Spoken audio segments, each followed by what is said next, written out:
नमस्कार। आपकी अदालत में आपका बहुत बहुत स्वागत है। आपकी अदालत में हम ऐसे लोगों को इनवाइट करते हैं जिनको लेकर जनता के मन में उत्सुकता रहती है, जिनसे लोग सवाल पूछना चाहते हैं, जिनके बारे में लोगों के मन में क्यूरियोसिटी होती है।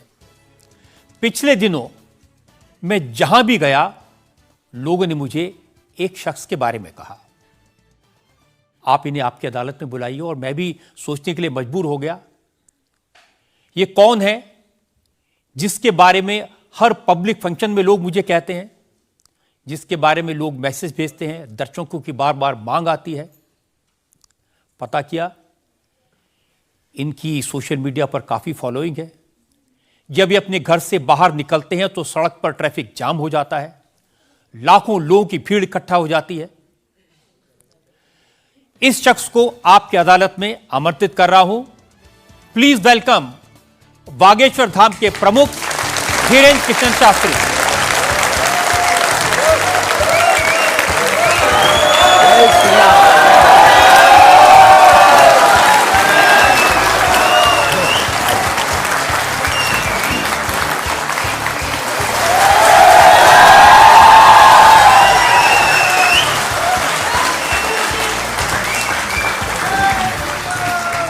और धीरेन्द्र कृष्ण शास्त्री पर मुकदमे में आज हमारे जज हैं वरिष्ठ पत्रकार विनोद अग्निहोत्री।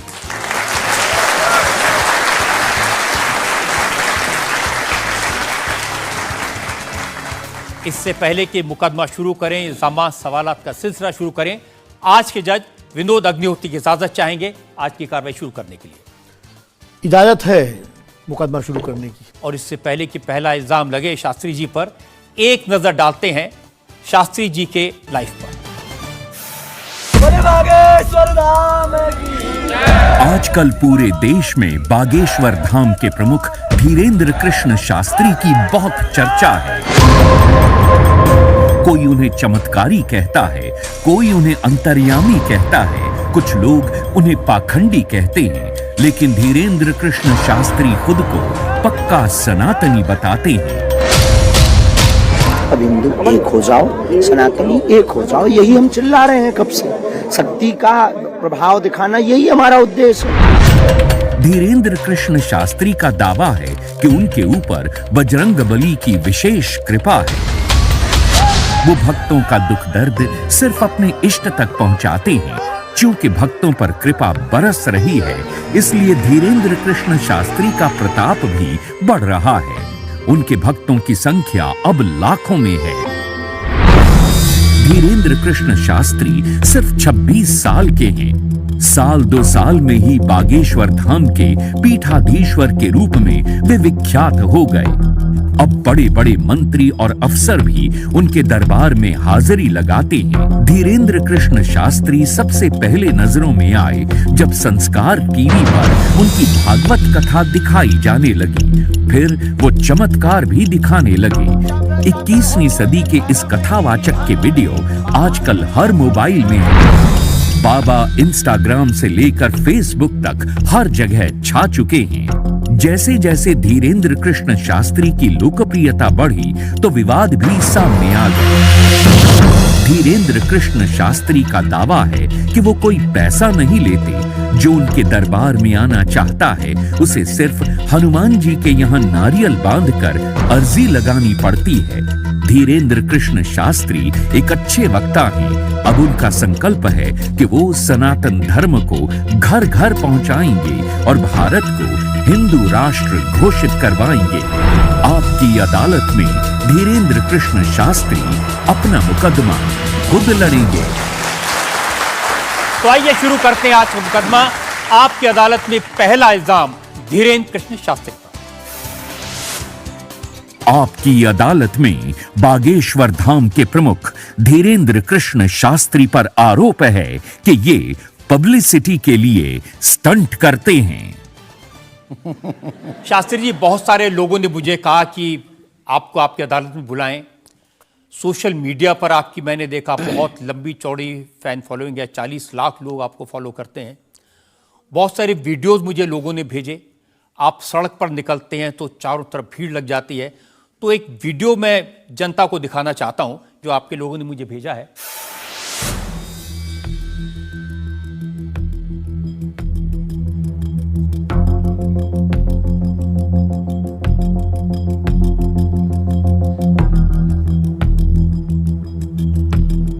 तो ये वाकई में शास्त्री जी असली वीडियो है या पब्लिसिटी स्टंट है, बनाया हुआ है? लोगों की अपनी अपनी भावनाएं होती हैं, अपनी दृष्टि से देखने की। ये वास्तविकता एक जगह की नहीं है। जहाँ जहाँ बागेश्वर बालाजी का दरबार लगता, जहाँ जहाँ बागेश्वर बालाजी की कृपा से दास कथा करने जाता, ये तो कम है, कैमरे में कम आया है, और ज्यादा है।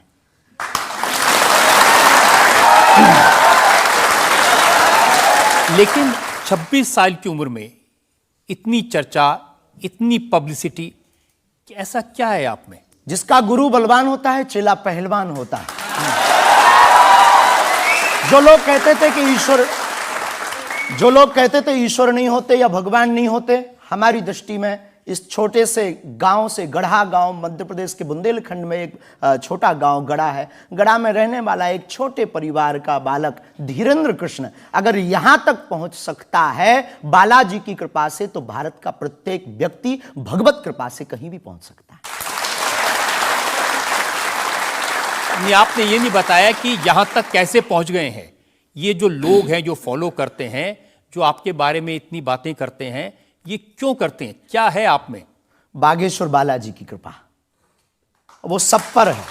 लेकिन आप अगर कहेंगे, क्योंकि आपसे जीतना तो बड़ा मुश्किल है, हम पहले आपको साफ कर दें कि चूंकि आपका नाम तो रजत शर्मा जी है, लेकिन हम आपको दयालु नाम से, क्योंकि हमारी भारतीय परंपरा में बड़ों का नाम नहीं लेते, तो हम आपको दयालु कहकर संबोधित करेंगे, अगर बुरा ना लगे तो। नहीं, आप कुछ भी करिए। वैसे हम आपके यहाँ आज मेहमान हैं, तो ये हमारा अधिकार भी है। तो दयालु जी, हमारे ऊपर, सबके ऊपर बागेश्वर बालाजी की कृपा है, लेकिन हमने अपने गुरुदेव की जो चरणों की सेवा की, उस सेवा के माध्यम से ऋषि परंपरा की जो मंत्र विधा हमको प्राप्त हुई है, वो हमारे पास एक ऐसी अनूठी है जिससे पूरा विश्व की मंगल कामना भी करते हैं। पूरा विश्व अपनी समस्याओं के समाधान के लिए गुरु के नाते बागेश्वर धाम चला आता है। शायद इसीलिए लोग हमारे पास आते हैं। मैंने तो ये देखा कि जब से आप संस्कार टीवी पर आना शुरू हुए और लोगों ने आपके प्रवचन सुने, उसके बाद लोकप्रियता बड़ी तेजी से बढ़ने लगी। हाँ, ये कह सकते हैं माध्यम है, परंतु देखो साधन है, साध्य नहीं। दरबार 3 पीढ़ी से लग रहा, हमारे दादा गुरु जी भी लगाते थे, हम भी 11 साल से लगा रहे हैं। नजर आपकी आज पड़ी है अब इसमें, और हमें ये लगता है कि इसमें ये हमारी गलती नहीं है, देखने वाले की गलती है। बड़ी देर से देखा है हमें, हम तो पहले से ही गुरु कृपा से चमकदार थे। मुझे तो लग रहा है बहुत जल्दी देख लिया आपको, भी तो आपकी उम्र ही कुछ नहीं है। हम उस परंपरा से हैं, जब 5 वर्ष की अवस्था में ध्रुव जी लीला कर सकते हैं, प्रहलाद जी लीला कर सकते हैं, तो हम 26 साल में क्यों नहीं लीला कर सकते? तो आपने क्या क्या लीलाएं की हैं? कोई ऐसी लीला नहीं की जिसमें हम फंसे, लेकिन आपकी अदालत में आए हैं, और आपके उसमें आप जो कह रहे हैं, तो हमारे जीवन में गुरु कृपा से जो किया, सब सनातन के लिए किया, और केवल सनातन के लिए करें। लीला का मतलब ये, हम कोई ईश्वर नहीं है, हम कोई भगवान नहीं है, साधारण जैसे ये इंसान है वैसे हम मानव हैं, हम में कोई अलग नहीं है, बस हमने अपनी परंपरा को ठीक से जाना, ये अलग है। आप जब स्कूल में पढ़ते थे तो जैसे बाकी छात्र होते हैं ऐसे ही थे लगभग, और मास्टर जी कहते थे ये स्कूल में ना आए तो अच्छा है, इतना शरारती है? हाँ, उपद्रवी तो थोड़ा थे, क्योंकि हम जाते थे तो एक तो बहुत कम जाना होता था, लेकिन बहुत गंभीर और सौम्य भाव से हम जाते थे, और लोगों की भावनाएं हमारे पास रहती थी। चूंकि हमारे दादा गुरु का नाम बहुत प्रसिद्ध था, तो दादा गुरु के कारण लोग हमको भी प्रेम देते थे, स्नेह देते, दुलार देते। हमारे दादा गुरु जी को हनुमान जी का 2 बार साक्षात्कार हुआ, ऐसा हमने माना, और उनके अनुयायियों ने माना। तो हम जब स्कूल में जाते थे, तो बचपन से ही बड़ी कृपा थी, तो लोग, बच्चे हमारे पास आते थे, सब क्लासें एक साथ हो जाती थी, 9वीं 10वीं 8वीं सब एक हो जाती थी, जिसमें हम बैठते थे। अच्छा महाराज जी बताइए हमारी कितनी परसेंटेज बन रही है? तो हम, वो बचपन, उस वक्त ऐसा भाव रहता था दिखाने का। अब तो बहुत गंभीर हो गए, लोगों ने कह करके हमें बड़ा गंभीर बना दिया, तो वो भाव रहता। अच्छा ठीक है तेरी प्यारे 56% बन रही, और मेहनत कर, 60 हो जाएगी। तो नहीं, कौन हनुमान जी बताते थे कितनी परसेंटेज है? गुरु प्रेरणा हमसे कोई शक्ति बात नहीं करती है, कोई सामने नहीं हमारे पास बैठती है, हमें तो अनुभव होता है, प्रेरणा होती है, जो ऋषि परंपरा में प्रेरणा है, जो हमारे भारत में अनेकानेक महापुरुष, तो हमको प्रेरणा लगती है, ऐसा अनुभव होता है कि ऐसा होगा, जैसे हमें प्रेरणा लग जाती है कि ऐसा होगा, वो हम लिख देते हैं और इष्ट कृपा से और अपने इष्ट के प्रति आस्था से वो बात सत्य निकलती है। हमारा जीवन भी बड़ा अभाव से गुजरा। एक छोटी झोपड़ी रहती थी, वो भी झोपड़ी, कच्ची झोपड़ी, उसमें पिताजी रहते थे, हमारी माँ, हमसे छोटी बहन और उससे छोटा भाई, 5 लोग उसमें रहते थे। उसी में भगवान को स्थान था। दादा गुरुजी निर्मोही अखाड़ा से साधु थे, तो उन्हें परिवार से ज़्यादा मतलब नहीं था। तो बड़ा अभाव में गुजरा हमारा जीवन, बहुत विचित्र स्थितियों में गुजरा। लेकिन अभाव ने प्रभाव की महिमा बताई और आज प्रभाव ने हमें अभाव की महिमा बताई। तो आप कह रहे हैं कि जब छात्र थे तो साधारण छात्र थे, जैसे बाकी बच्चे होते हैं, वैसे आज घर परिवार वैसा था जैसे बाकी लोगों का होता है। कोई नई बात नहीं, कोई ऐसा, हम कोई ईश्वर नहीं है, हम संसार से कोई अलग से ब्रह्मा जी की फैक्ट्री से सेट नहीं भये। हम जैसे दुनिया है वैसे हम हैं, बस गुरु परंपरा और हनुमान जी की कृपा क्या होती है, शायद हनुमान जी ने और गुरु ने हमको चुना ये ललकार कर बताने के लिए, हमें लगता है हमारा। तो इस देश में तो बहुत सारे लोग हैं जो हनुमान जी के भक्त हैं, करोड़ों लोग। हाँ, मंगलवार को, शनिवार को मंदिरों में जाते हैं, व्रत रखते हैं, प्रसाद चढ़ाते हैं। तो हनुमान जी ने आपको क्यों पकड़ा? कुछ ज्यादा ही घनिष्ठता होगी हमारी, उनको ज्यादा मोहब्बत हम पर आई होगी। लेकिन इस करोड़ों लोगों में हनुमान जी के लाखों भक्त हैं, उन्होंने अपने लिए मांगा और हमने पूरी विश्व के लिए मांगा। इसीलिए हमें लगता है कि हम में और बाकियों में अंतर है। देखिए, आपने क्या मांगा, इसके कुछ वीडियोस मैंने देखे हैं। वाह। आप लोगों से कह रहे हैं कि आपके पास जितना चाहे दान दे दो, अपना मकान दे दो, फ्लैट दे दो, बंगला दे दो, घोड़ा दे दो, गाड़ी दे दो, सोना चांदी, बैंक, एफडी, मंगलसूत्र, अंगूठी, लुगाई लड़का छोड़ के सब मुझे दे दो। ये हमारा डिस्क्लेमर रहता है दरबार के पहले का। लोगों को जो भावनाएं रहती हैं कि गुरु परंपरा के लोग और साधु लोग दरबार इसलिए लगाते हैं, भगवान को इसलिए रखते हैं कि ये कमाई का जरिया बनाते हैं।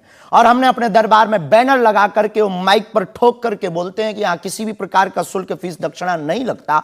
पर अगर तुम शिष्य मानते हो अपने आप को और हम गुरु हैं, तो गुरु परंपरा के नाते अगर कुछ भी तुम दे दो, अगर आप भी इंडिया टीवी का ये हाउस हमारे नाम करें, हमें कोई दिक्कत, हमें कोई दिक्कत, और लेते भी हैं। लेना बुरा नहीं है, उपयोगिता बुरी है, लेकर के उसका सदुपयोग करते या दुरुपयोग करते। हम लेते हैं, कोई अगर देता है तो स्वीकार करते गुरु के नाते। हम उस परंपरा से हैं जहां अंगूठा तक दान गुरु को दे दिया जाता है, हम भी लेते हैं। कितना कमा लेते हैं? हमारी तो कोई फिक्स कमाई नहीं है, क्योंकि हमारी कोई कंपनी या बिजनेस नहीं है। कोई चढ़ा जाता है, हमारे पास करोड़ों सनातनियों का प्यार, लाखों करोड़ों लोगों की दुआएं, हजारों संतों का आशीर्वाद, इतनी कोई हमारी हिसाब कमाई किताब तो रखता होगा ना कि कितना पैसा आया। जितने सनातनी उतनी कमाई, हिसाब आप लगाओ।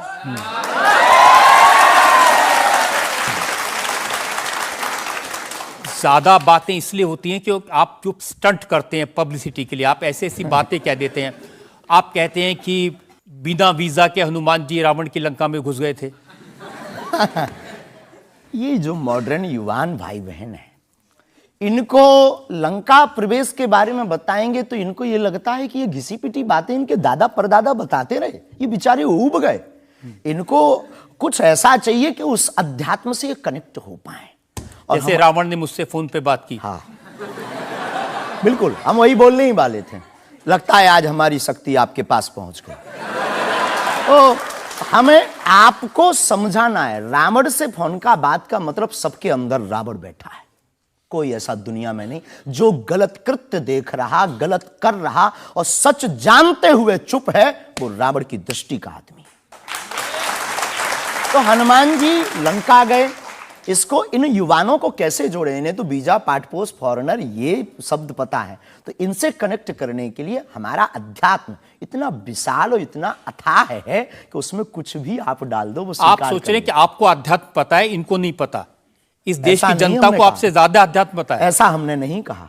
हमें अपने हिसाब का पता है, उन्हें अपने हिसाब का, वो अपने में श्रेष्ठ हैं, हम अपने में अब जो कोशिश कर रहे हैं विद्यार्थी। हमने ऐसा कभी नहीं कहा कि हम श्रेष्ठ हैं, और ये आरोप हमें नहीं लगता कि ठीक है। आपका ये कहना कि मेरे पास एक गधा है जिसमें वाईफाई है और वो प्लेन में भी वाईफाई चलता है, ये मजाक की बातें नहीं है।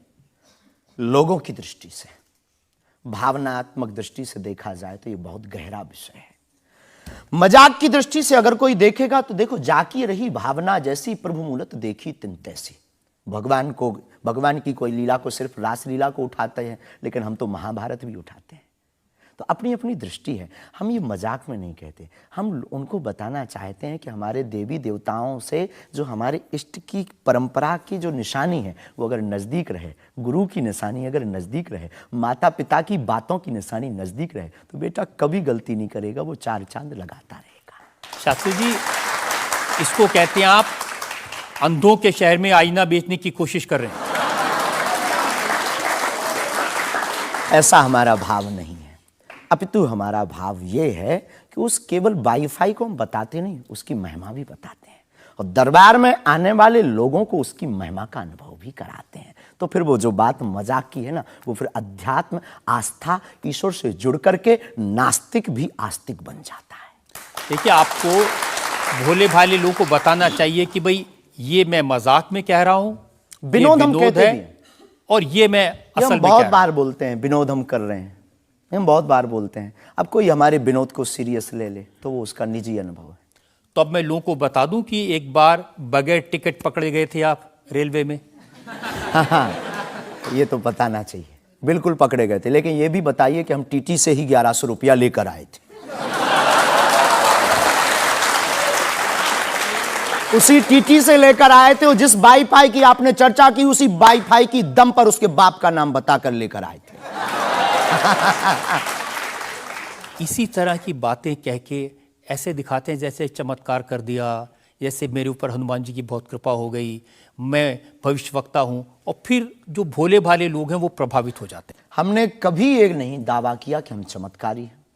आज भी आपकी अदालत में हम कहते हैं कि हम कोई चमत्कारी नहीं है, हम कोई ईश्वर नहीं है, हम कोई महात्मा नहीं है, हम एक आम इंसान हैं।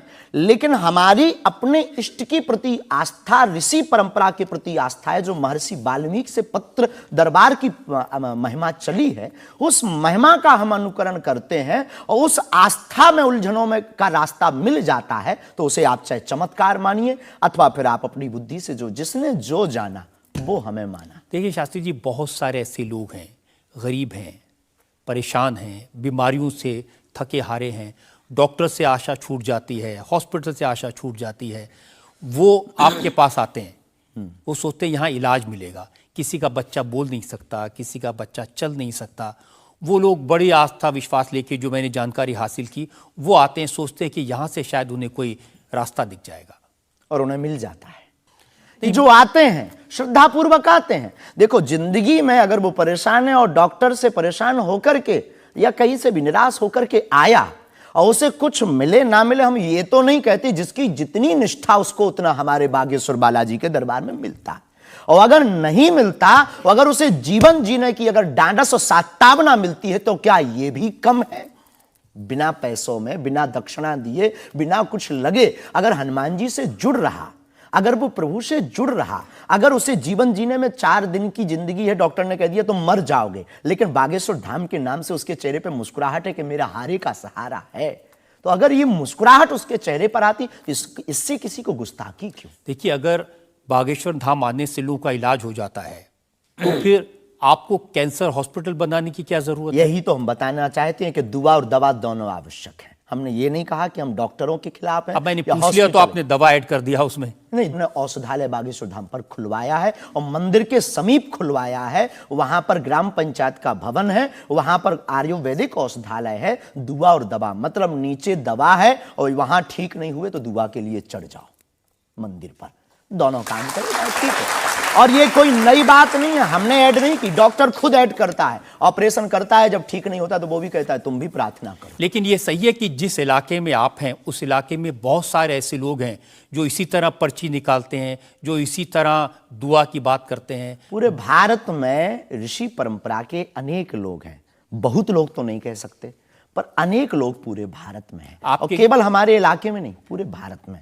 हमारे इलाके में बागेश्वर बालाजी की महिमा और दादा गुरुजी के पास दरबार से, कृपा से बहुत से महापुरुष और भी। मैं बताता हूँ, एक लवलेश नाम के गुरुजी हैं, 20 साल की उम्र है, और वो भी इसी तरह से पर्ची निकालते हैं। वो भी इसी तरह से। हम कभी ऐसे मिले नहीं इस भाव से, हमारा कभी मिलना नहीं हुआ, और इस विषय पर उनका निज मत हो हम कह नहीं सकते, ईश्वर जाने। नहीं, मत तो पता नहीं, उनके ऊपर रेप का इल्जाम है और वो जेल में है, कह नहीं सकते। तो उस एरिया में ऐसे और भी बहुत सारे लोग हैं। अभी हम अर्जी लगाने के हिसाब से घूमे नहीं हैं। आप कहो तो इस बार जाकर के घूमेंगे कितने लोग हैं। अभी तो हमें एक पता है, छतरपुर जिले में एक गढ़ा गांव है, वहां बागेश्वर धाम है, वहां सदगुरु सन्यासी बाबा से परंपरा चली दरबार की, आप भी आइए। ये बात सही है कि देश में बहुत सारे ऐसे लोग हैं जो कहते हैं हमारे पास सिद्धि है। एक जयपुर में है, उन्होंने बताया कि मैंने कर्ण पिशाच को साधा हुआ है, और वो भी किसी की भी डेट ऑफ बर्थ बता देते हैं, किसी के परिवार वालों का नाम बता देते हैं। हमारे पास ऐसी कोई सिद्धि नहीं, ना हमने ऐसी कोई साधना कर रखी है। हमारे पास सिर्फ अपने इष्ट पर, हनुमान जी पर भरोसा है, जो अष्ट सिद्ध नवनिधि के दाता हैं। ना हम कोई डेट बताते हैं, ना हम कोई नाम बताते हैं, और अगर उनकी कृपा से पता चल जाए तो कोई बुरी बात नहीं। जनता से जो लोग सवाल पूछना चाहते हैं। आमतौर पर क्या होता है कि संत का नाम आते ही हमारे माइंड में एक इमेज बनती है कि गाड़ी होगी, बहुत ही जो उनकी वेशभूषा होगी बहुत ही सिंपल और सरल होगी, लेकिन आपकी वेशभूषा देख के, टोपी देख के लगता है एकदम कलरफुल रहता है। आपकी दुनिया ही रंगीन है तो साधु को भी रंगीन होना चाहिए। बहुत बढ़िया, बहुत बढ़िया। जब 7 रंगों की भरी दुनिया है माय डियर सिस्टर, 7 रंगों से भरी दुनिया है, तो मुझे क्या दिक्कत है। और हम कोई साधु नहीं, हम कोई महात्मा नहीं, ना हमने चोला ले रखा है। हम एक वर्ण व्यवस्था की बात नहीं करेंगे, हम एक गुरु के शिष्य हैं और आम इंसान हैं। और अगर कोई सरनेम पूछे तो हम शुक्ल वंशीय सरयूपारी ब्राह्मण है। तो जो 7 ब्राह्मणों की वेशभूषा है वो हमने धारण की, गुरु के नाते हमने ये पादुका अपनी एक परंपरा को निर्वाहन करने के लिए धारण की। और टोपी कोई आया तो दे गया, अगर आप कुछ दो बहन हमें तो वो भी स्वीकार है।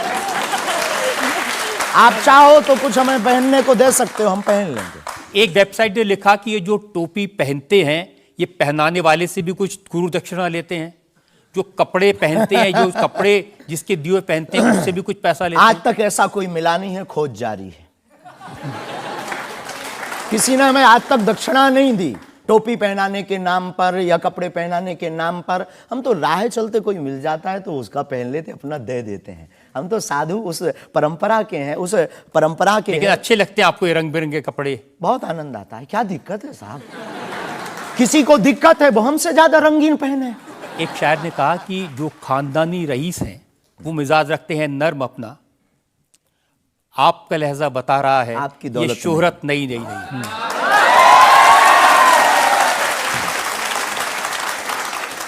लोगों को लगता है, हमें लगता है कि हमारे जीवन में न हमें धन प्रिय है, न मान प्रिय है, न सम्मान प्रिय है, हमें हनुमान प्रिय है। और हमने जब से जन्म लिया तब से हम धनवान हैं, क्योंकि हमारे हनुमान हैं।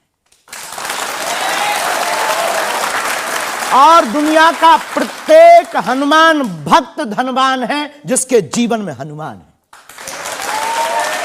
और वो निर्धन है इस दुनिया में जिसके जीवन में भगवान नहीं, वो निर्धन है। और अगर बाप हनुमान हो और धनवान हनुमान हो और उनका भक्त अगर रंगीन ना हो, पीला लाल ना हो, जब हनुमान जी लाल देह लाली से हो सकता तो लाल पगड़ी क्यों नहीं हो सकती?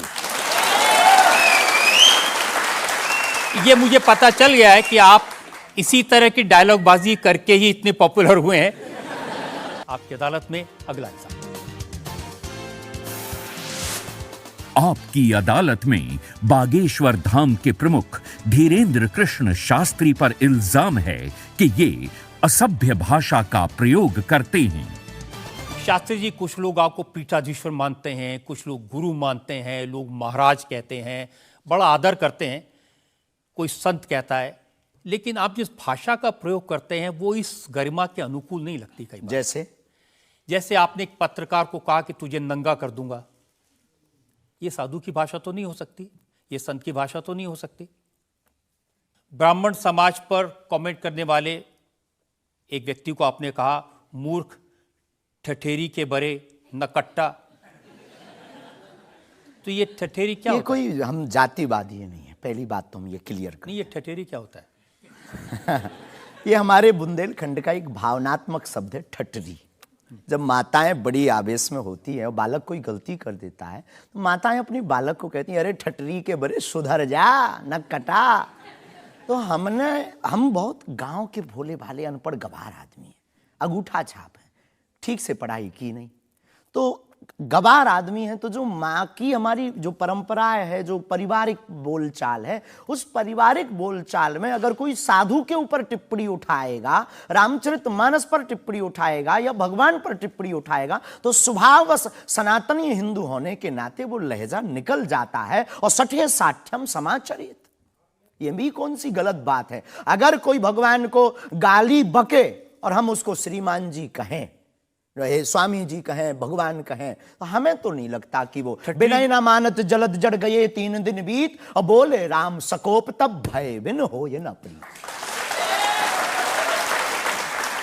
देखिए, आप अपने आप को बड़े पढ़ा लिखा गवार कह करके तो नहीं छुप सकते उसके पीछे। आपने उनसे कहा कि तू मुझे मिल जा, मैं तुझे मसल दूंगा। बहुत अच्छा, हाँ, ये हमने कहा क्योंकि उन्होंने कथावाचकों को पाखंडी कहा था, जिस विषय पर आपने ये टिप्पणी किया है। उन्होंने कथावाचक, हमने कहा कथावाचक हो सकते पाखंडी, पर पर्टिकुलर नाम लीजिए, सब नहीं हो सकते। इस भारत में जगतगुरु स्वामी रामभद्राचार्य भी है, मुरारी बापू भी कथाव्यास है, पूज्यपाद श्री मलुक पीठाधीश्वर भी कथाव्यास है, उनमें एक दास भी है। ये महापुरुषों पे आज तक कोई इल्जाम नहीं है, और इन महापुरुषों पर इल्जाम नहीं है तो सब कथा। भाई, एक पत्रकार गलत हो सकता, सब नहीं हो सकता। हम अगर सबको कहें कि सब पत्रकार ऐसे होते हैं तो ये हमारी धूर्तता होगी। तो उसने सब कथावाचकों को ऐसा कहा था, तब हमने उसको कहा था कि भाई अगर तुम ऐसा कहो तो महापुरुषों के बारे में तो किसी को नहीं कहना चाहिए, तो बात ठीक है, तय है। रामचरितमानस के बारे में नहीं कहना चाहिए तो तय है। तो उसके लिए अगर ऐसा मसला कह दिया समझाने के लिए, वो है तो हमारा आदमी चेला। लेकिन आपने संत तुकाराम के बारे में क्या कहा? संत तुकार को आपने कहा संत तुकाराम की लुगाई रोज उन्हें मारती थी, रोज पीटती थी डंडे से। तो किसी ने उनसे पूछा, तुम रोज लुगाई से पिटते हो, शर्म नहीं आती?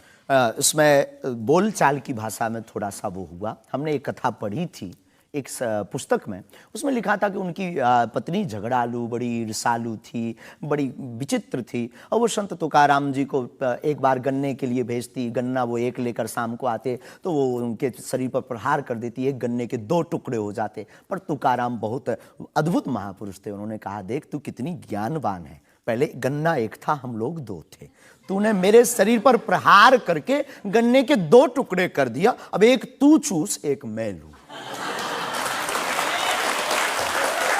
तो लेकिन आपने जो बोलचाल उसमें बिगड़ा है, जिस अंदाज में कहा था वो सम्मानजनक नहीं था, समाज के लिए असभ्य था, इसमें कोई संदेह नहीं है। लेकिन हम अपनी भाषा से समझने का कोशिश करते हैं, जो कई बार हमारी भाषा लोगों के अनुरूप फिट नहीं है। कभी नहीं, आपको नहीं लगता कि संत तुकाराम जैसे महान संत के बारे में ये कह दिया, उसके लिए हमें गलती माननी चाहिए? बिल्कुल, अगर ये किसी की भावनाओं को ठेस पहुंचा तो संतों के प्रति हमारे हृदय में अथाह प्रेम है, अथाह प्रेम। और हम स्वप्न में भी, हम तो खुद साधु परंपरा से जीवित हुए हैं, नालायक से बोलने लायक संतों के कारण हुए, और हम अगर संतों का अनादर करेंगे तो अपनी जिंदगी में हम रहेंगे कहां? तो हम तो विनम्रता पूर्वक अगर किसी को ठेस पहुंचा तो हमें नहीं लगता कि हमारे द्वारा उनको ऐसा कहा, लेकिन अगर किसी को ठेस पहुंचा और शब्द ऐसा मुंह से फिसल गया तो हम क्षमा प्रार्थी, कोई संदेह। अब मैं एक और उदाहरण आपको बताता हूँ। अच्छा किया कि आपने क्षमा प्रार्थना की, करना ही चाहिए साधु संतों के बारे में, अगर गलती से मुंह से कुछ निकल जाए, बहक करके अगर हो जाता तो कोई दिक्कत। आप बात कर रहे थे साईं बाबा के बारे में, और आपने कहा कि हमने सुना वो चांद मियां निकले। हाँ, सुना। आपने कहा कि कई बार लगता है कि 33 कोटि क्या कम पड़ गए, और समझदार के लिए इशारा काफी है जी। जिन साईं बाबा को करोड़ों लोग मानते हैं, करोड़ों लोग की श्रद्धा उनमें है, उन्हें भगवान मानते हैं, उनकी पूजा करते हैं, उनके मंदिरों में लाखों लोग जाते हैं, उनके बारे में इस तरह की भाषा? बात ये थी, प्रश्न ये था, क्या साईं बाबा हिंदू हैं या मुसलमान? हमने कहा हम तो उस वक्त थे नहीं भाई साहब, अगर होते तो देखते टोपी पहनते थे कि माला। तो हमने जो सुना है, कोर्ट ने कहा, ऐसा एक पत्रकार में पत्र वार्ता में निकला है कि वो चांदनियाँ हैं। उन्होंने, उनके जो कमेटी के लोग हैं, उन्होंने क्षमा मांगी। तो हमने यही बात उनको बता दी, बस प्रेस की बात बता दी। तो हमसे ज़्यादा ये आरोप जिस पत्रकार ने ये छापा है उस पर उठना चाहिए। नहीं, लेकिन आपके कहने से लोगों की भावनाएं आहत हुई। हमारा किसी भी संत के प्रति अनादर नहीं, सब धर्मों के प्रति सम्मान है। जो जिस धर्म को मान रहा, बलपूर्वक उसको मानना चाहिए। हम सिर्फ अपने धर्म के कट्टर हैं, सिर्फ ये बताना चाहते हैं हम आपको। तो साईं बाबा का सम्मान करते हैं आप? बेझिझक, संत के नाते, संत के नाते बेझिझक। हमें बाबा साईं बाबा से क्या आपत्ति है, क्या विपत्ति है? हमें अपने आप से आपत्ति नहीं है, हमें किसी साधु से कैसे आपत्ति हो सकती? क्योंकि जिस सनातन धर्म की आप बात करते हैं, वो वसुदेव कुटुंबकम सबसे पहले की तो संयम, धैर्य, भाषा पर नियंत्रण, ये सब। लेकिन कब तक धैर्य, कब तक संयम? राम की यात्रा पर कब तक पत्थर सहेंगे? पालघर के संतों को बर्बरता के साथ मारा जाता है, कब तक सहेंगे? रामचरितमानस की प्रतियां जलाई जाती हैं, कब तक सहेंगे? संतों को पाखंडी इस देश में बताया जाता है, कब तक धैर्य और संयम रखें? एक दिन भगवान का भी धैर्य खो गया था और उन्होंने भी बाण मार करके समुद्र को सुखा दिया था और रावण का दमन कर दिया था। तो हम कब तक धैर्य, ये भोले भाले लोग, ये भोले भाले सनातनी कब तक ये धैर्य सहेंगे? और एक बात हम आपकी अदालत में बोल देते हैं, सनातन के लिए अगर हमारे प्राण जाते हों और अगर लोगों की दृष्टि में हम असंयमित हैं, तो ये हमें बने रहने दीजिए। देखिए, सनातन धर्म के बारे में आप अच्छी बातें कही, किसी को आपत्ति नहीं है, लेकिन अभी जो आप इतनी जोर जोर से कह रहे थे कब तक बर्दाश्त करें, कब तक बर्दाश्त करें, तो कौन आपको बर्दाश्त करने को कह रहा है? जो ये प्रतियां जला रहे हैं, जो संतों को मार रहे हैं, जो सनातन के खिलाफ झूठा प्रचार कर रहे हैं, जो संतों के खिलाफ और सनातन की संस्कृति को छिन्न भिन्न करने के लिए मूवी बना रहे हैं। जब आप ऐसी बातें कहते हैं ना, तो असदुद्दीन ओवैसी जैसे लोगों को ये कहने का मौका मिलता है कि इन लोगों को अनाप शनाप बातें करने का अधिकार दे दिया सरकार ने। उनको लगता है कि इस तरह की बातें करते हैं उससे समाज में नफरत पैदा होती है, दीवारें खड़ी होती हैं। हम करें तो चोरी, वो करें तो सीना जोरी। उनके मंचों से मारने काटने की बात होती तब नहीं, अक्षरधाम में 40 हिंदुओं को मारा जाता तब नहीं है, उनके खुले मंच पर धर्म परिवर्तन करवाया जाता है तब कुछ नहीं होता है। उनके खुले मंच पर संतों को, कितने संतों की हम आपको वीडियो क्लिप ना दिखा दें, उनके खिलाफ टिप्पणी की, गाली बकी गई, यहां तक कि हमको भी रोज 500 गालियां आज दी जा रही। तो क्या ये सही है? शास्त्री जी, हिंदू समाज में भी ऐसे बहुत सारे लोग हैं जो इस तरह की भाषा का इस्तेमाल करते हैं, जो इस तरह की धमकियां देते हैं, जो दूसरे धर्मों की भावनाओं को हमें नहीं आहत लगता करते कि हैं। हिंदू समाज धमकियां देता है, जवाब दे। समाज नहीं, हिंदू समाज में भी कुछ लोग ऐसे वो हैं, कुछ लोग अगर जो हैं इसी तो तरह का भाषा का इस्तेमाल सबका करते तो नहीं कह सकते, हाँ। पर हम प्रति उत्तर दें। नहीं, जो लोग ऐसे लोग हैं उनके लिए भी आपको उसी सख्ती से बोलना चाहिए।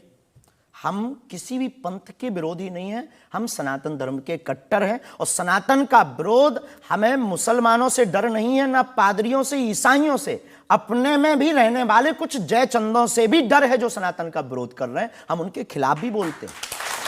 और ये जो मसलने वाला विषय है, ये मसलने वाला विषय जो हमने बोला है, वो किसी मुसलमान के लिए नहीं बोला, एक हिंदू व्यक्ति के लिए ही बोला, जब उसने संतों पर उंगली उठाई थी। और बोलना हमें मौलिक अधिकार है, हम भी भारतीय नागरिक हैं। मुसलमानों से कुछ परेशानी है? बिल्कुल भी नहीं, हमारे तो मित्र भी हैं। मैंने तो ये भी सुना कि आपकी बहन की शादी एक मुसलमान से पैसे लेकर सहयोग आपने दी, करवाई हाँ। थी। आज भी हमारा मित्र, अभी 5 दिन पहले ही मिला, चाय भी पी। और हमारा लगभग 500-600 मुसलमान परिवार है जो आत्मा से जुड़े हैं। इस भारत का प्रत्येक नागरिक अपने हृदय पर अगर हाथ रखे ना, अब मीडिया में वो कुछ भी बोले, तो उसकी रंगों में राम और कृष्ण का ही ब्लड बह रहा है। तो हम मानवता के पुजारी हैं, हम मानवता के पुजारी हैं, जातियों के या पंथ के पुजारी नहीं। हम इसको लेकर मेरे पास और इल्जाम है।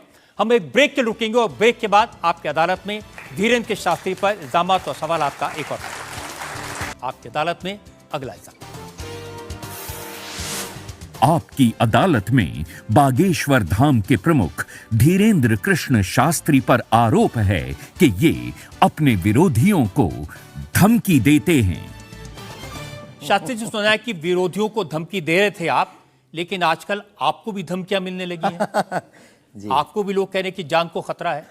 हाँ, ये कोई नई बात नहीं है। इस भारत में जब जब भी सनातन की बात किसी ने पुरजोर तरीके से उठाई है तो उसको मिटाने के लिए और उसको डिगाने के लिए तरह तरह के स्वांग और षड्यंत्र, तरह तरह के प्रायोजित ढंग से उसको फंसाने के उपाय किए गए हैं। लेकिन सिर पर सीताराम, फिकर फिर क्या करना। और रही बात धमकी की, तो साधु परंपरा में या हम अपनी गुरु परंपरा में कभी किसी को धमकी नहीं देते हैं। हम सिर्फ ये कहते हैं कायदे में रहोगे तो फायदे में रहोगे। आपके लिए सुरक्षा की मांग करने के लिए आपके समर्थकों ने जंतर मंतर पर एक प्रदर्शन किया, उसका वीडियो मैंने देखा है।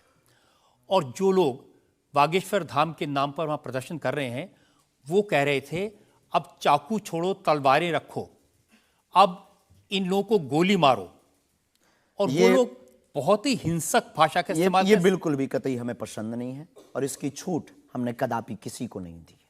क्योंकि हम स्वयं ये कहते हैं कि जिंदगी में याद रखना, सनातन धर्म वो धर्म है जो अहिंसा का पुजारी है और हम हिंसा के पक्षधर नहीं है। क्योंकि हिंदू का अर्थ ही होता है जो हिंसा का दमन करे। लेकिन आपने तो कुछ रिएक्ट ही नहीं किया। वो आपके स्पोक्स पर्सन हैं, उन्होंने कहा कि अरे तुम सब कब मारोगे, जब सब मर जाओगे, ईसाइयों को, मुसलमानों को कब मारोगे? नहीं, ये बात बिल्कुल गलत है। क्योंकि सबको जीने का अधिकार है और हमें ऐसी कोई जानकारी नहीं लगी और हमारी तरफ से कोई लोग नहीं गए। लेकिन मैंने आपको जानकारी दे दी, आप चाहें तो मैं आपको वीडियो भेज दूंगा, वो देख लीजिए। बिल्कुल, हम एक बार बोलेंगे उनको, बेझिझक बोलेंगे। हम कभी इसके पक्षधर नहीं है। हम भारत में बहुत प्रेम और बहुत ही अहिंसा पूर्वक जीवन के पक्षधर हैं। इसलिए हमने हिंदू राष्ट्र की मांग की है। इतने अहिंसा के पक्षधर हैं आप, आपने खुद एक बार कहा कि अब सब हिंदू अपने हाथ में हथियार, माला और भाला रखो। ये तो हमारी देवी देवताओं के भी हाथ में है। प्रत्येक भगवान के हाथ में, किसी के हाथ में मुगदर है, त्रिशूल है। उनसे भी लोगों को आपत्ति होगी जिन्हें दिक्कत है। हम सुरक्षा करना, भारतीय संविधान में भी हथियार देने का लाइसेंस दिया जाता है, उसको बंद करवाया जाए। जो हथियार देने का लाइसेंस है वो इसलिए आत्मरक्षा के लिए। लिए। तो हम भी आत्मरक्षा के लिए भाला रखवा रहे हैं। हमारी क्षमता नहीं ना बंदूक लेने की, साहब गरीब आदमी है।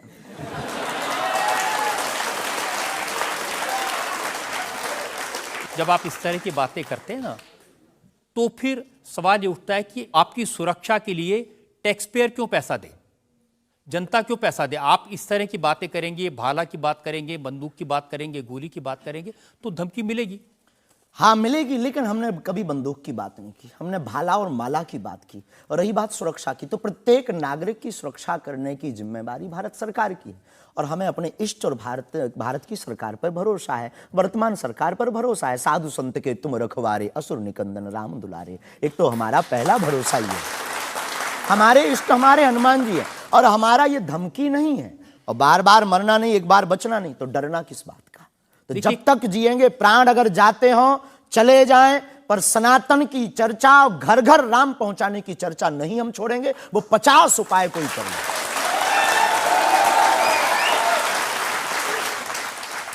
कोई ना कोई डर तो है। आप कहते हैं कि मैं अब बुलडोजर खरीदने वाला हूं, हिंदुओं एक हो जाओ, पत्थर मारने वालों पर बुलडोजर चलाओ। ये भी हमारा अहिंसात्मक बयान है, पूर्ण अहिंसात्मक। बुलडोजर कब से अहिंसात्मक हो गया? वाह, ये कुआं खोदने के भी तो काम आता है।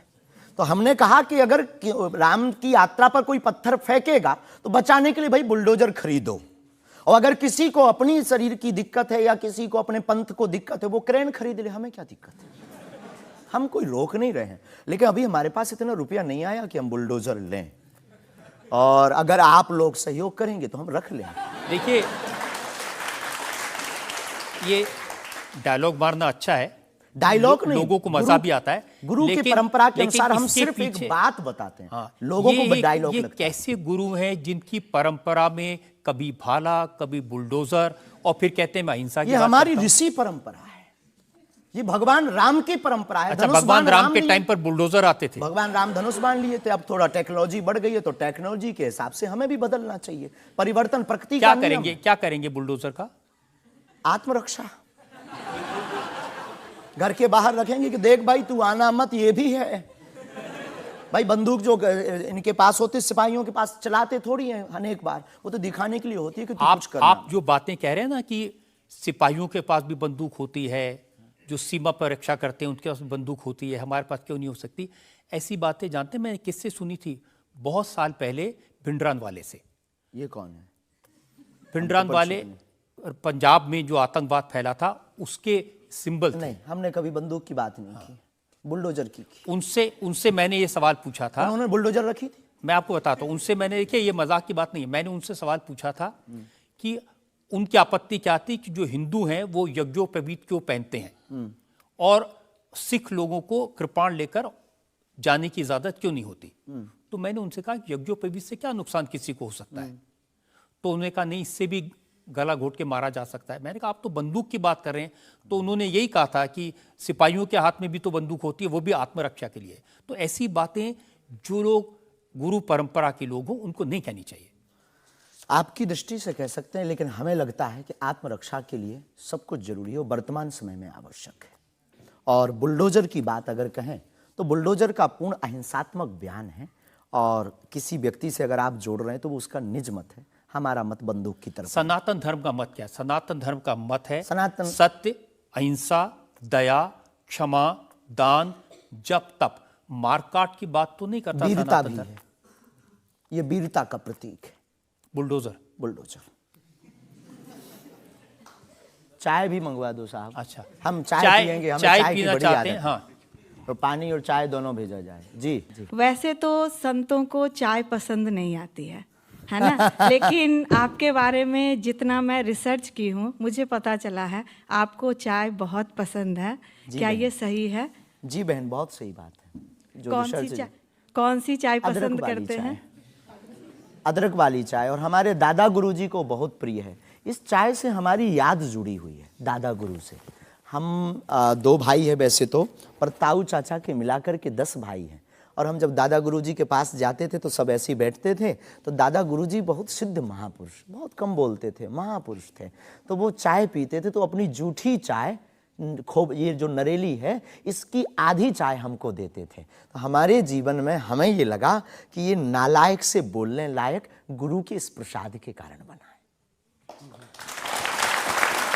और प्रत्येक, इसके पीछे एक और रहस्य है, प्रत्येक बालक को अपनी परंपरा को छोड़ना नहीं चाहिए, चाहे किसी भी लेवल पर पहुंच जाए। शायद ये भी सूत्र है। शुरुआत जहां से हुई, गुरु से शुरू जिसका जीवन हुआ, उसे कुछ भूलना नहीं चाहिए। इसलिए हम भूले नहीं, ये शायद हमें लगता कि हमारी अच्छी आदत है। चाय बुरी आदत, क्षमा कीजिए। युवानों से प्रार्थना है, मत पीना, हम नहीं रुकेंगे।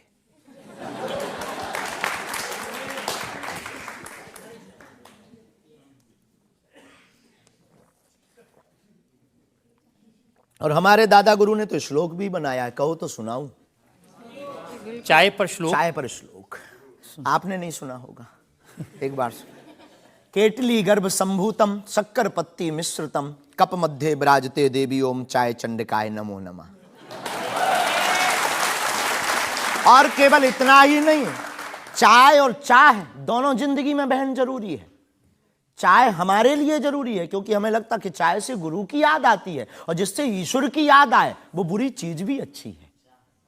और चाह, परमात्मा को पाने की चाह भी जिंदगी में बहुत जरूरी है। जिसके अंदर ईश्वर को पाने की चाह होती, वो आदमी भी नंबर 1 का होता। चाह पैसों से आनों में आती रही, चाह आनों से रुपया बनाती रही, चाह रुपयों से नोट बुनाती रही, चाह नोटों से कोठी चुनाती रही, चाह कोठी में मोटर मंगाती रही, चाह मोटर से होटल में जाती रही, चाह होटल में बोतल खुलाती रही, चाहे क्या क्या ना करती कराती रही। चाहे मोटर से होटल में जाती रही, चाहे होटल में बोतल खुलाती रही, चाहे क्या क्या ना करती कराती रही, चाहे पाली जिन्होंने वो पीले हुए चाहे छोड़ी जिन्होंने वो रसीले हुए, चाहे जी से लगी जी जरा हो गया, चाहे हरी से लगी जी हरा हो गया। अब एक ही चाहे हमको चाहिए, वो अगर चाहे हनुमान जी तो फिर क्या चाहिए।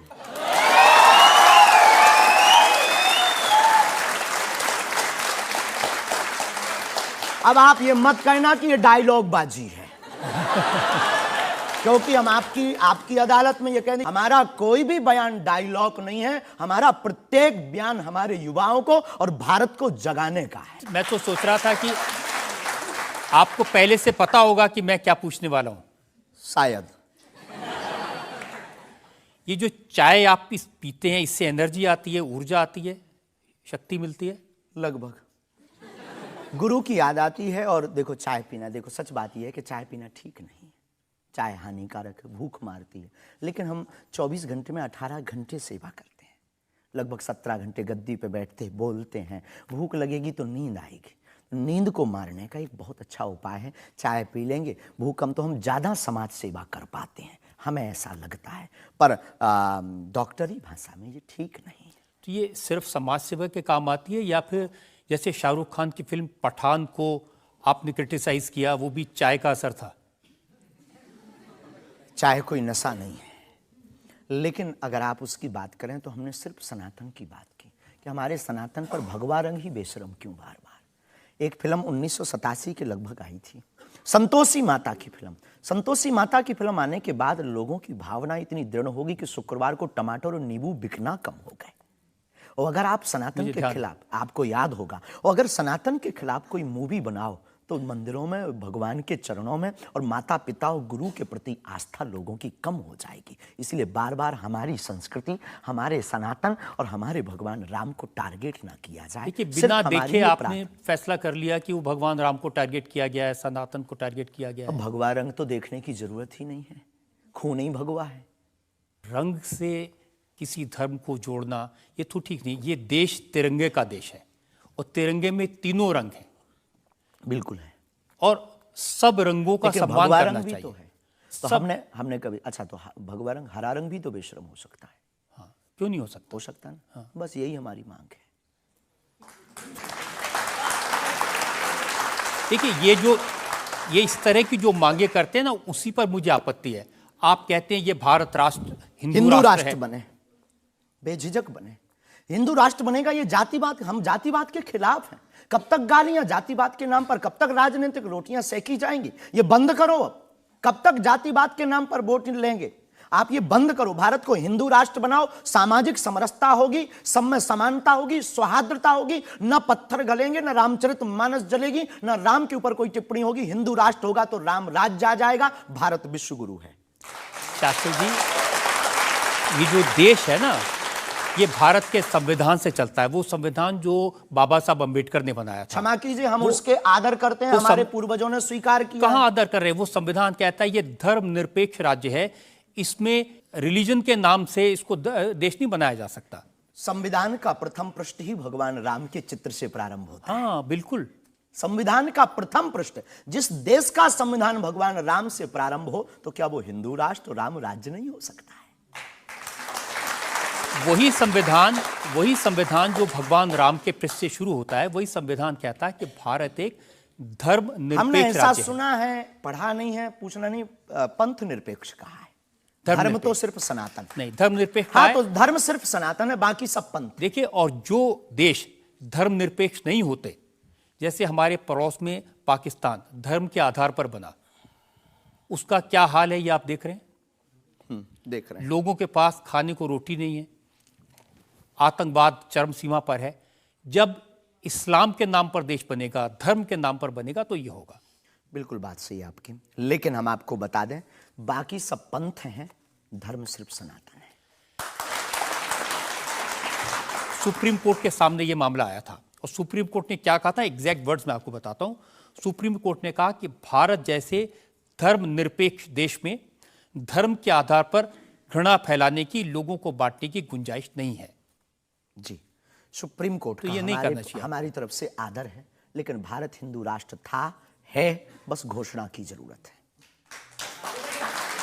देखिए, आप रंग के नाम पर फिल्मों का विरोध करते हैं, आपने कहा कि ये फिल्म नहीं चलने देंगे। हम सिर्फ सनातन के विरोधियों का विरोध करते हैं, कोई रंग से, कोई व्यक्ति से, किसी संप्रदाय से हमारा कोई विरोध नहीं। सनातन के विरोधी से हमारा विरोध है, वो किसी भी बिरादरी या समुदाय या समाज का चाहे भले ही क्यों। आपको यह भी समझना होगा, जिस फिल्म का आप इतना विरोध कर रहे थे, जिसको आप कह रहे थे कि लोग देखने ना जाएं, उसको करोड़ों ने देखा और वो लोग सुपरहिट फिल्म हुई। होनी भी चाहिए, हमने सुना सुधार भी किया है, और सुधार करके कोई करे तो फिल्मों से हमारा कोई विरोध नहीं है, क्योंकि वो एक कला है और कला के प्रति हमारा सम्मान है। नहीं, लेकिन आप तो बार बार कभी आप आमिर खान की फिल्म का जिक्र करते हैं, कभी क्योंकि वो शाहरुख खान पीके वाली मूवी बना करके भगवान को गाल पर चिपका करके शंकर जी को बाथरूम में बंद करता है। तो क्या ये सही है? जिसके प्रति हमारी आस्था है, लाखों लोग कहेंगे इस बात को सुनने के बाद, जिनके प्रति हमारी आस्था है उनके साथ ऐसा मजाक किया जाए, भगवान के साथ खिलवाड़ किया जाए, क्या ये सही है? और उसकी बात बोलना अगर विरोध है तो हम मरते दम तक विरोध करेंगे। शास्त्री जी, मुझे कभी कभी लगता है कि चूंकि आपकी उम्र कम है, जैसे आप भिंडरान को नहीं जानते, ऐसे ही फिल्मों का इतिहास भी आप नहीं जानते। एक फिल्म आई थी बैजू बावरा, उसमें एक भजन था मन तड़पत हरि दर्शन को आज, जो सबसे हिट था। इसे लिखा शकील बदायूनी ने, म्यूजिक दिया नौशाद ने, गाया मोहम्मद रफ़ी ने। हम आपको बहुत विनम्रता पूर्वक कहें कि हम किसी भी समुदाय के विरोधी नहीं हैं। पुनः हम कहते हैं, हम रहीम को मानने वाले और कबीर का सम्मान करने वाले हैं। हम शेख मुबारक के साथ मित्रता निभाने वाले। ये आपको समझने की जरूरत है, ये मलिक मोहम्मद जायसी और रसखान का देश है, जहां पर उन्होंने भगवान का गुणगान किया। हमने कभी विरोध नहीं किया, सम्मान किया, रसखान के पद गाए, रसखान के प्रति हमारा आदर है, और भारत में सामाजिक सौहार्दता बनी रही, ये हमारी मांग है। और क्या ये नाजायज मांग है? नहीं, जिन आमिर खान का जिक्र कर रहे हैं, उन्होंने जब लगान फिल्म बनाई, उस फिल्म में जो भजन था वो जावेद अख्तर ने लिखा और रहमान ने उसका म्यूजिक दिया। जी, तो उसके प्रति सम्मान है। हमने सुना नहीं है, अभी तक उस फिल्म को देखा नहीं है, पर उसके प्रति हमारा सम्मान है। उसके प्रति हमारा कोई अगर वीडियो के लिए विरोध का मिले तो दिखाइए। मैं भेजूंगा आपको, यही आपकी नहीं, प्रॉब्लम नहीं, है। हमारा विरोध उस गाने के प्रति नहीं, उस गाने के प्रति नहीं है। बस हमारा तो सिर्फ सनातन की बात है, फंडा सिर्फ सनातन सनातन। सिर्फ मैं कह रहा हूं कि आपको जिसका विरोध करना है उसके बारे में थोड़ी सी जानकारी हासिल कर लीजिए। आपको न मिले तो मुझसे पूछ लीजिए। बहुत अच्छा है, अब आगे से ये कोशिश करेंगे, लेकिन सनातन के लिए पूछ नहीं पाएंगे। सनातन पर उंगली उठाएगा तो इधर से भी डायरेक्ट सीधा सा होगा। ऐसा लगता है कि जैसे आपने सनातन धर्म के नाम पर धमकियां देने की दुकान खोल ली है। अगर किसी को यह धमकी लगती है तो उसे लगना चाहिए, क्योंकि प्रत्येक भारतीय नागरिक को बोलने का अधिकार है, और हमें भी बोलने का अधिकार है सनातन के लिए, क्योंकि हमारा जन्म सनातन के लिए हुआ, हमारा जीवन सनातन के लिए है, और हम मरेंगे भी सनातन। बोलने पर आपत्ति नहीं है, हम धमकी देने पर आपत्ति है। हम धमकी नहीं देते, हम सिर्फ ये कहते हैं कायदे में रहो तो फायदे में रहो। ये भारत राम का देश है, बस हम कायदा सिखाते हैं, और गुरु का काम है कायदा सिखाना, धमकी नहीं। गुरु क्या डांट करके धमकी देता है? गुरु धमकी, अगर कुम्हार मटका बनाता है तो भीतर से हाथ भी तो लगाता है। तो हम तो गुरु परंपरा के हैं, तो गुरु के नाते हम समझाते हैं, माय डियर, मेरे प्यारे, सनातन के लिए मत बोलो। बुंदेली भाषा में ऐसी भाषा बोलेंगे तो अच्छा है। नहीं बोलेंगे, पर ठठरी बरे भी नहीं छोड़ेंगे। आपकी अदालत में अगला इंसान। आपकी अदालत में बागेश्वर धाम के प्रमुख धीरेन्द्र कृष्ण शास्त्री पर इल्जाम है कि ये दुष्प्रचार करवाते हैं। देखिए, एक उदाहरण मैं आपको देना चाहता हूं। YouTube पर मैं देख रहा था, एक वीडियो है आपका, और उस वीडियो को देखने से ये इंप्रेशन आता है कि जैसे प्रधानमंत्री नरेंद्र मोदी आपके दरबार में आए, और एक नहीं 3 ऐसे वीडियो हैं बागेश्वर धाम ऑफिशियल चैनल पर। अब आपके समर्थकों ने बनाया, मैं आपको दिखा देता हूं, आप बताइए कि वो आपका है क्या नहीं। बागेश्वर धाम सरकार पहुंचे पीएम मोदी, तो क्या मोदी जी भी बागेश्वर धाम सरकार के भक्त हो गए हैं? आए दिन बागेश्वर सरकार के पास नेताओं की भीड़ लगी रहती है, जिसमें प्रधानमंत्री नरेंद्र मोदी जी का नाम भी शामिल है, जो कुछ दिन पहले ही बागेश्वर धाम सरकार के दर्शन करने पहुंचे थे। और कहा जाता है कि कुछ दिन पहले नरेंद्र मोदी जी भी बागेश्वर धाम सरकार से अपनी अर्जी लगवाने आए थे। तो आइए सुनते हैं स्वयं पंडित धीरेन्द्र शास्त्री से।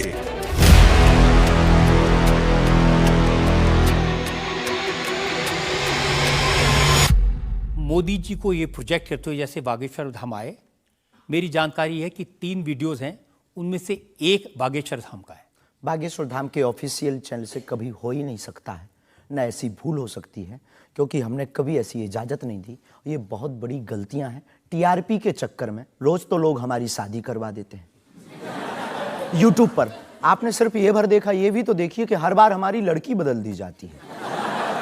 हैप्पी बर्थडे कहीं ये कह दिया जाता है। एक ने न्यूज़ डाली थी, बागेश्वर सरकार 23 तारीख को परिणय सूत्र में बंधेंगे। संतों के फोन आने लगे। तो ये सिर्फ मीडिया पर, चूंकि बागेश्वर धाम बहुत सर्च हो रहा, और हनुमान जी भला सर्च हो क्यों ना, हनुमान जी तो लोगों की श्वास में, ये पवन पुत्र हैं। तो लोग बागेश्वर धाम बालाजी के नाम से सर्च करते हैं, तो लोगों को जो कुछ यूट्यूब वाले हैं, सब नहीं, कुछ यूट्यूब वाले हैं जो अपनी व्यूअरशिप बढ़ाने के चक्कर में इस प्रकार का कुकृत्य करते हैं, जो दुष्प्रचार है। और बागेश्वर धाम ने इस पर अनेक बार कार्रवाई भी की, उनके खिलाफ नोटिस भी भेजा, और अनेक बार डिस्क्लेमर भी बागेश्वर दरबार में हमने दिया है कि किसी भी प्रकार की भ्रामक जानकारी से बचें। धाम का इस प्रकार से कोई भी लेना देना नहीं है। ये खुद की निजता के साथ वो बेफुजूली के कार्य कर रहे हैं, और बागेश्वर धाम इसके लिए कानूनी कार्रवाई भी करवाएगा। शास्त्री जी, प्रधानमंत्री को लेकर इस तरह की वीडियो बागेश्वर धाम के नाम से जाएं, तो आपको नहीं लगता कि ये भोले भाले लोगों के लिए मिसलीडिंग है? लोग ऐसी बातों पर भरोसा कर लेंगे। धाम से तो हुआ नहीं, कोई कर रहा हो तो खबर नहीं है, पर कर रहा जो उसके खिलाफ कानूनी कार्रवाई। अगर आपके नाम पे भी कोई कर रहा है तो भी आपको कोई एक्शन लेना चाहिए। आपने कुछ कार्रवाई की है? हाँ, अनेक बार नोटिस भी भिजवाया है, अनेक बार कितने चैनलों को बंद करवाया है, जो कई बार कोई खान के खिलाफ कर देते थे हमारे लिए, कई बार कोई धमकी डाल दे। बागेश्वर धाम पहुंचे जेल, और वो ऐसी हथकड़ी हो, वो पुलिस अगल बगल लगा देते थे। तो इनसे हमारी आपके सोच से भी प्रार्थना, इसको बहुत देखा जाएगा, आपकी अदालत को जब भी देखा जाए, इस प्रकार की भ्रामक जानकारी से बचें। हम इस प्रकार, कोई भी हमारा दरबार या कथा प्रदर्शन का विषय नहीं है, हमारी कथा और दरबार दर्शन का विषय है। तो आपकी तरफ से मोदी जी के वीडियोस को लेकर के क्या कार्रवाई की गई? इसमें अभी इसकी हमें आज पता लगा है कि मोदी जी का बना है। पूर्व में हमको वो जेएलएल वाला बताया था, हमें इसका ज्ञान नहीं है, लेकिन हम जाते ही तुरंत आपकी अदालत के बाद लीगली कार्रवाई एफआईआर अपने अमुक थाने पर करवाएंगे। अच्छा, इसके अलावा और भी बहुत सारे वीडियोस हैं। देवेंद्र फडणवीस का है, मनोज तिवारी का है। ये तो आए थे। ये भी फर्जी वीडियो है? अरे नहीं, ये तो आए थे, इनके मत करवा दियो ना ना ना, ना। देवेंद्र फडणवीस जी भी आए थे, मनोज तिवारी हमारे बहुत प्रिय शिष्य हैं, वो भी आए थे, और बहुत आए हैं, पर मोदी जी नहीं आए हैं। हाँ, ये बता देते हैं, तो इन पे एफआईआर जी डिलीट ना करवा दियो, आप रोक दियो। लेकिन आपके 1-2 सेंटेंसेस हैं जिसमें आप कुछ मोदी जी कह रहे हैं, मोदी जी आइए। हाँ, वो हम लंदन में दरबार में थे, ये शायद उससे अगर ये जोड़ा हो, पूरा तो देखा नहीं, उससे जोड़ा हो तो खबर नहीं, हौस नहीं। मोदी जी वो जहाँ लंदन में राम कथा हम कर रहे थे, तो श्री राम मंदिर के, सनातन मंदिर के जो प्रमुख हैं वो एक मोदी जी हैं, और वो भी गुजराती हैं। तो वो दरबार में बैठे हुए थे, किसी कारण उनकी व्यवस्था के कारण प्रशंसा के लिए उनका जिक्र आया, तो लोगों ने शायद वो कट करके उठाया हो, हमारे स्मरण में ऐसा है। लेकिन ये भी गलत है, ये भी अपराध है। वो भी ऑफिशियली बिना लीगली सहमति लिए बिना आप कोई भी वीडियो शेयर या वो नहीं कर सकता, ऐसा कुछ नियम है, तो ये भी गलत है। मैं आपको बताऊं शास्त्री जी, मैंने 40 साल हो गए मुझे पत्रकारिता में, ऐसे बहुत सारे उदाहरण मैंने देखे हैं। चंद्रा स्वामी का उदाहरण देखा था, वो नरसिम्हा राव के साथ उनकी तस्वीरें, राजीव गांधी के साथ उनकी तस्वीरें, जॉन मैकेंद्रो के साथ तस्वीरें, लिज टेलर के साथ, ये अंतर्राष्ट्रीय ख्याति प्राप्त लोग हैं, और वो ये तस्वीरें दिखाकर अपनी दुकान चलाते थे, और वाकई में जो दुनिया के बड़े बड़े लीडर्स थे उनसे उनकी पहचान थी। ब्रुनई के सुल्तान उनके शिष्य बन गए थे इसी वजह से। अफ्रीकन कंट्रीज़ के प्रेसिडेंट थे मोबुतू, वो उनके शिष्य बन गए थे। हमारा कभी भी भाव, कोई आवे सब सम्मानीय है। हमारा ये भाव नहीं है कि हम आपकी फ़ोटो दिखा करके लोग हमको माने। देखो, आप हमारी मीडिया पर प्रचार कर सकते हो, पर अगर दम नहीं होगी, सत्यता नहीं होगी, तो व्यक्ति एक बार आएगा, लौटकर कभी नहीं आएगा, आपको भी गाली देगा, हमको भी गाली देगा। तो ये माध्यम हो सकते हैं, साधन हो सकते, साध्य नहीं। तो हमारा ऐसा भाव नहीं, क्योंकि हमारे पास जो है वो खुली किताब है, ऊपर से नीचे तक, और हम कभी ये नहीं चाहते कि लोग देखें। अब कोई देख रहा तो वो उनकी दृष्टि और उनकी आंख है। हम तो सिर्फ ये चाहते हमें हमारा परमात्मा हनुमान जी देखे, बस। क्या चाहते हैं आप हनुमान जी से? सनातन धर्म और हिंदू राष्ट्र। फिर भी मांग पूरी नहीं होगी। अगर हिंदू राष्ट्र आप कह देंगे कि बन गया तो हम अखंड भारत मांगेंगे।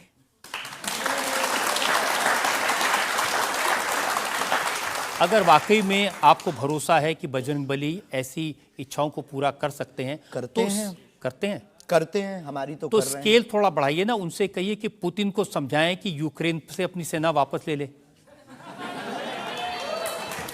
आइए, ये तो अंतर्राष्ट्रीय, क्योंकि उससे जो यूक्रेन क्रिश्चियन मुल्क है उनको पता चलेगा कि सनातन धर्म की शक्ति कितनी है। हम अपनी तरफ से प्रतिदिन विश्व में कल्याण हो, विश्व में शांति हो, ये अर्जी लगाते हैं।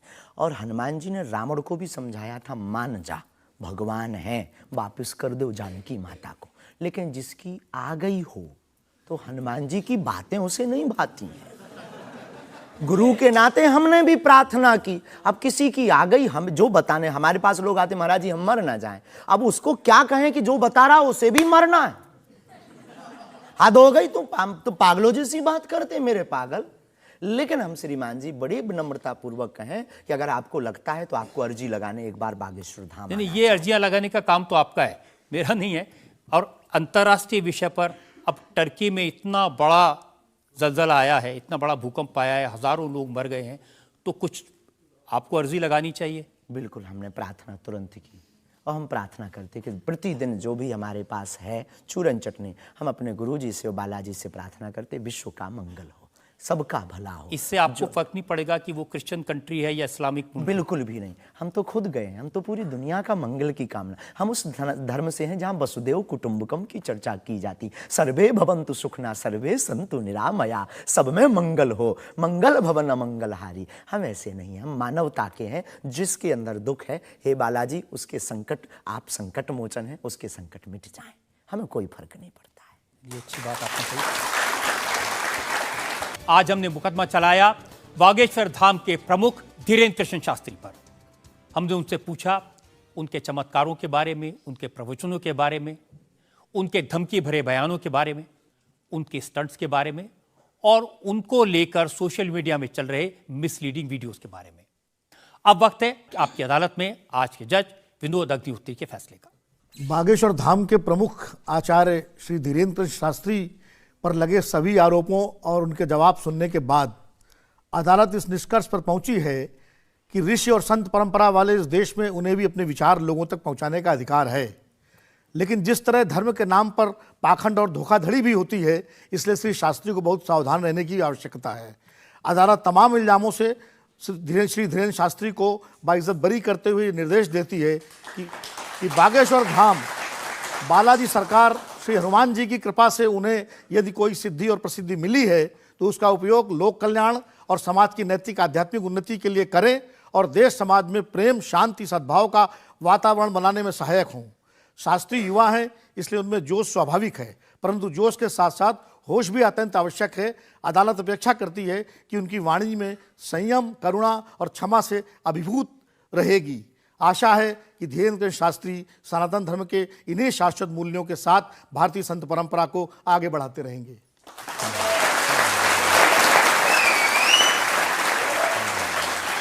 इस विश्वास के साथ कि हमारे जज साहब ने जो हिदायत दी है धीरेन्द्र शास्त्री उसका पालन करेंगे, संभल कर रहेंगे और समाज में किसी भी तरह की भ्रांतियां न फैलें, इसका ध्यान रखेंगे। आपकी अदालत का आज का मुकदमा यहीं खत्म करते हैं। अगले सप्ताह से